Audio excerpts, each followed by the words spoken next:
तमाम आईनी ओहदे उन्होंने रखे हुए हैं।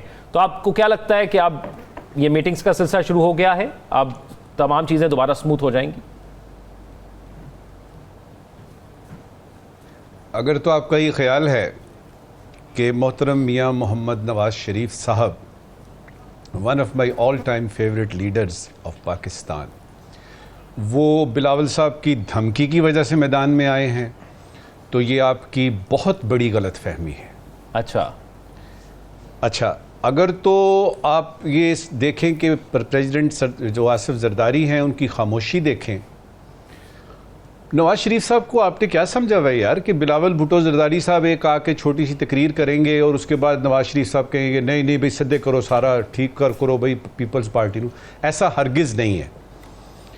इसको जानने के लिए ये दो तीन सवालात हैं, ज़रा इनके जवाब ढूंढिए, क्योंकि आपने ये भी कहा है अपने इंट्रो में कि ये नवाज शरीफ साहब कहाँ गायब हैं और वो अचानक इस वक्त जो आए हैं, तो उसकी वजह तस्मिया क्या है। पहला सवाल, जब से ये हुकूमत आई है 8 फरवरी के बाद, और फिर पंजाब में अभी नई एक हुकूमत आई मरीम नवाज साहिबा की, ये बताइए, पहला सवाल ये है कि नवाज शरीफ साहब इस्लामाबाद के साथ हैं कि लाहौर के साथ हैं? आपको कुछ थोड़े से इशारे मिलेंगे। दूसरा सवाल, क्या ये कह देना काफ़ी है कि दोनों इत्तेहादी मिल के कोई हल ढूंढें? ये तो ऑब्वियस सी बात है, ये आपसे पूछेंगे, मुझसे पूछेंगे, किसी से भी पूछे, कहेगा जी मिल के बैठ के बात करें।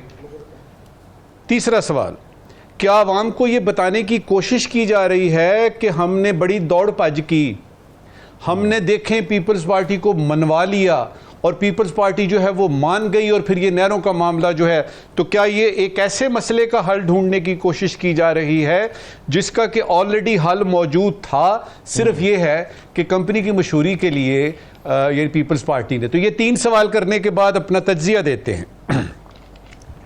देखिए, नवाज शरीफ साहब, मियाँ मोहतरम नवाज शरीफ साहब तशरीफ़ लाए हैं मैदान में पीपल्स पार्टी को फेस सेविंग देने के लिए। नोट कीजिए मैं क्या कह रहा हूं। उस फेस सेविंग को जब हम उर्दू में या पाकिस्तानी हिसाब किताब में ट्रांसलेट करते हैं ना, तो वो होता है पतली गली फराहम करना। अच्छा, नवाज शरीफ साहब तशरीफ लाए हैं पीपल्स पार्टी को फेस सेविंग देने के लिए कि आप इधर की पतली गली से निकल जाएं। अभी शर्जील मेमन साहब आपने देखा कि वो राना सनाउल्लाह से बात करेंगे अभी आने वाले दिनों में, और कुछ रहनुमा दोनों पार्टियों के एक दूसरे से बात करेंगे, और कोई ऐसी सूरत निकलेगी जिसमें ये होगा कि पीपल्स पार्टी ने तहफ़्फ़ुज़ात पेश किए, 1-2 मामूली दाएं बाएं जो है वो कर लिया, लेकिन ये है कि नहरों का मंसूबा चला। ठीक, अब आपको पता लगेगा कि मियाँ मोहम्मद नवाज शरीफ साहब क्यों तशरीफ़ लेके आए। अच्छा, फिर ये भी याद रहे कि नवाज शरीफ साहब की दोस्ती जो है ना आसिफ अली जरदारी के साथ, या पीपल्स पार्टी की दोस्ती जो मुस्लिम लीग नून के साथ है, बरस हा बरस से है। उसमें जब स्टेज पे खड़े होते हैं हम तो कुछ और बात करते हैं, लेकिन शाम को जब हम जाती उमरा में मिलते हैं या बिलावल हाउस में कोई मुलाकात होती है तो मंजर ही और होता है। तो दोस्तियां भी, पुरानी दोस्तियां फिर कब काम आएंगी? यही वक्त है जिसमें दो इत्तेहादी आपस में एक दूसरे को अंडरस्टैंड करके कि भाई आपने ये ऐलान किया है ना कि नहरें बनेंगी, ठीक है, हम एतराज़ करेंगे, आप कहें कि जी नहीं ये आपको करना पड़ेगा, मुलाकातें होंगी, पार्लेज होंगे, नेगोशिएशंस होंगी, और आखिर में हम कहेंगे कि अच्छा भाई ठीक है। इसको कहने के बाद इस वक्त की आखिरी बात आपके सवाल के जवाब में, तसल्ली रखें आप भी और आपके देखने वाले लाखों नाजरीन भी, नहरें भी बनेंगी, इत्तेहादी साथ भी रहेंगे, हुकूमत भी चलेगी। आपने क्या करना है? आपने रिलैक्स करना है, घबराना नहीं है, क्योंकि साथ साथ में ये है कि सियासत की वो जो चक्करबाजियां हैं, जो कलाबाजियां हैं, वो भी साथ साथ चलेंगी। तो ये जिस ट्रक की बत्ती के पीछे आवाम को लगाया गया, ये ट्रक रुकेगा कहां पर? फिर ये अनकरीब रुकेगा, इसलिए कि जो हकीकत है वो ये कि ये नहरें बननी तो शुरू हो गई हैं, और वो जो महफूज शहीद कनाल वो है जिसको कि अब सिर्फ यानी महफूज कनाल का नाम दिया जा रहा है, उस पर तो बड़ा उसके मसले मसाइल है भी, और वो खाली पानी का मसला उसमें नहीं है। देखिए, ये जो ये कनाल है ना, उस तरफ का थर है, वहां पे वो इंदिरा गांधी एक कनाल बनी हुई है जो बरसा बरस से काम कर रही है, स्ट्रेटेजिकली भी इसकी कोई रिक्वायरमेंट है, इसमें कुछ सिक्योरिटी के मसले मसाइल भी हैं। लिहाजा ये कहना कि जी ये कोई पानी का मसला है, पानी का तो है। अब ये कि पीपल्स पार्टी को ये पता है और वो पॉइंट स्कोरिंग करना चाहती है, लेकिन अंदर से सबको पता है कि ये ट्रक की बत्ती पे जो आवाम को लगाया गया, अभी से थोड़ी लगाया गया है, 1947 के बाद से शुरू हो जाइए, मेरे कायद के बाद से शुरू हो जाइए, आपको आएगा कि गा गे गी का चक्कर होगा, ट्रक की बत्ती है और आवाम पीछे लगी हुई है, और फैसले पहले हो चुके होते हैं, चीज़ें पहले तय हो जाती हैं और उसके बाद फीलर दिया जाता है। उसी तरह से जिस तरह से कोई सरकारी नौकरी होती है ना, मैंने पहले से ही डिसाइड कर लिया कि ज़ौक को ये नौकरी देनी है, ठीक है, लेकिन फिर कार्रवाई भी करनी पड़ती है, अखबारों में इश्तिहार देने पड़ते हैं, लोगों को इंटरव्यू के लिए बुलाना पड़ता है, और आखिर में ज़ौक को भी पता होता है कि नौकरी उसी को ही मिलनी है। बिल्कुल ऐसे ही। 3 दफ़ा वज़ीर आज़म बनने के बाद, 3 दफ़ा वज़ीर आज़म बनने के बाद अपने भाई को वज़ीर आज़म आपने बना दिया, अपनी बिटिया को आपने चीफ मिनिस्टर बना दिया पाकिस्तान के सबसे बड़े सूबे का, इसके बाद आपका क्या रह जाता है यार? और फिर वो जो चीफ मिनिस्टर बनी हैं वो हो सकता है आइंदा वज़ीर आज़म भी बन जाएं। तो ये आप ये जो कह रहे हैं कि जी नवाज शरीफ साहब मुतहर्रिक हों फलाना, उन्होंने जितनी हरकतें होनी थी, जो कुछ मुतहर्रिक होना था वो तो हो गए, अब तो उनके आराम करने के दिन हैं, और उसमें आप उनसे क्या तवक्को रखते हैं? एक तकलीफ उनको रहेगी और वो अभी भी है, वो ये कि उनकी जो नून है ना, मुस्लिम लीग के साथ नून जो उनकी अपनी पार्टी है, उसका जो इमेज है वो डिस्टॉर्ट हुआ है। yes. और इसकी उनको बड़ी तकलीफ है। अब इसका क्या हल करेंगे वो, ये सिर्फ वही जानते हैं।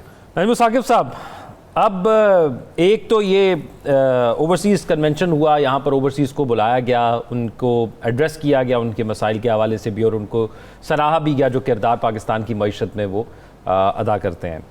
आप ख़ुद पार्ट रहे हैं इस सिस्टम का जिसमें एम्बेसीज़ हैं पाकिस्तान, आप पाकिस्तान को रिप्रेजेंट करते रहे हैं, फिर आपका बड़ा करीबी ताल्लुक़ मुख्तलिफ मल्टीपल ममालिक के अंदर रहा पाकिस्तानियों के साथ कि उनके क्या मसाइल हो सकते हैं या कैसे डील किया जा सकता है या कैसे किया जाता है।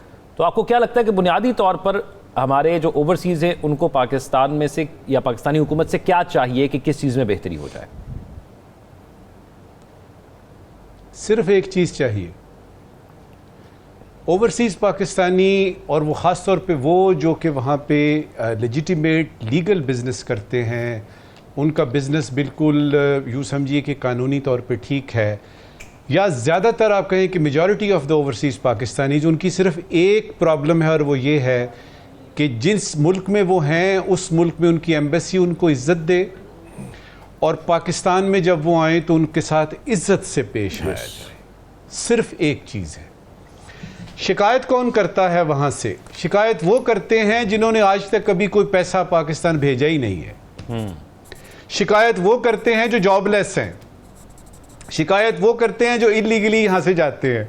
शिकायत वो करते हैं जो कि सियासी जमातों के साथ वो होते हैं ना, टुणकने झुंझुने और झुंझुने, वो शिकायत करते हैं। जो पैसा भेजते हैं पाकिस्तान में, जो पैसा भेजते हैं वो इतने अपने काम में मसरूफ होते हैं, उनको पता ही नहीं होता, उनको परवाह ही नहीं होती एम्बेसी में कौन सा फंक्शन हो रहा है, क्या हो रहा है। वो अपने बिजनेस में लगे होते हैं और अपने घर में वो पैसे पहुंचाते हैं। यूनुस ढागा साहब हमारे एक सेक्रेटरी अभी रिटायर हुए हैं जी, वो वाटर एंड पावर में भी थे और वो फाइनेंस में भी रहे। इत्तेफाक से आज उनका फ़ोन आया, उनके बेटे की शादी कराची में, मुबारकबाद दी। मैंने कहा चलो इस बहाने आपसे पूछ ही लें। ये बताइए कि पाकिस्तान से मोहब्बत तो ओवरसीज़ पाकिस्तानियों को पहले भी थी, पाकिस्तान की जो है वो फैमिलीज़ पहले भी थी उनकी इधर, जिनको वो पैसे भिजवाते थे। तो क्या शहबाज शरीफ साहब की हुकूमत की इतनी ज़्यादा मोहब्बत है कि उन्होंने इतना ज़्यादा बढ़ा दिया है? अब यह है कि मैं वो 4-5 बातें आपको बता रहा हूँ, वो काम की नोट कर लीजिएगा, आपको पता लग जाएगा कि एक फाइनेंस सेक्रेटरी जो है जिसने कि IMF की मीटिंग्स अटेंड की हैं, जिसको सारा पता है ओवरसीज़ का, उन्होंने मुझे क्या बताया कि मेरी आंखें खुली की खुली रह गई कि असल वजूहात क्या हैं, क्यों ये अचानक रिमिटेंसेस बढ़ गई हैं, ये ज़रा मुबादला अचानक क्यों बढ़ा है। पहली उन्होंने वजह बताई कि पाकिस्तान में बैंक रेट और मार्केट के रेट में फ़र्क कम हो रहा है, तो लोग क्या करते हैं, बैंकों के जरिए भिजवाते हैं। दूसरा, हवाला बिजनेस पर पाबंदियां लग गई हैं, ये दूसरी वजह है। तीसरा, तेल की गिरती हुई कि आपकी ये कीमतें हैं जो यानी आलमी तौर पे, और ये ट्रांजिट ट्रेड वगैरह जो अफगानिस्तान की, इस पे जो पाबंदियां लगी हैं। स्टेट बैंक ऑफ पाकिस्तान ने नई रेगुलेटरी पॉलिसी बनाई है, जिसमें से एक ये है कि बैंक अपनी अपनी एक्सचेंज कंपनियां भी खोल सकते हैं। अब उन्होंने बैंकों को इजाज़त दे दी है, फिर वो इंटरेस्ट रेट का हिसाब किताब। तो जो बॉटम लाइन निकली वो ये है कि ठीक है, पाकिस्तानियों को पाकिस्तान से मोहब्बत है, वो अपनी मोहब्बत में करते हैं, लेकिन उनके ख़ानदान भी वही हैं, सारी मोहब्बतें वहीं पे हैं, और शहबाज शरीफ साहब की गवर्नमेंट की कोई मोहब्बत इसमें नहीं है। और ना ही वो पैकेज जो आप देते हैं, जो पैकेज आप दे रहे हैं जिसमें मेडिकल कॉलेजों में ये कर देंगे, फलाना कर देंगे, उनके बच्चे वहाँ के मेडिकल कॉलेजों में पढ़ते हैं, वो बेहतर जगहों पे हैं, उनको कोई ज़रूरत नहीं है कि मकान खरीदना है तो ये कर दें, तो फैसिलिटी ले लें वगैरह वगैरह। वो बिजनेस क्लास में सफ़र करते हैं, उनको पता है किस रास्ते से निकलना है। बॉटम लाइन, एक काम करना है गवर्नमेंट ऑफ पाकिस्तान ने, बजाय इसके कि ये पैकेजेस करें। और थोड़े से मुल्कों में जहां मैं रहा हूं, और बहुत सारे ये मेरे ओवरसीज़ पाकिस्तानी दोस्त हैं मुख्तलिफ ममालिक में, उनसे जो पता लगता है वो ये है कि जो काम करने वाले लीगल पाकिस्तानी जो बाहर हैं ओवरसीज़, और उनको पास पैसे का कोई मसला नहीं है, उनके बिजनेसेस चल रहे हैं, सिर्फ एक चीज़ की कमी है कि उनको इज्जत चाहिए और उनके वोट को इज्जत चाहिए।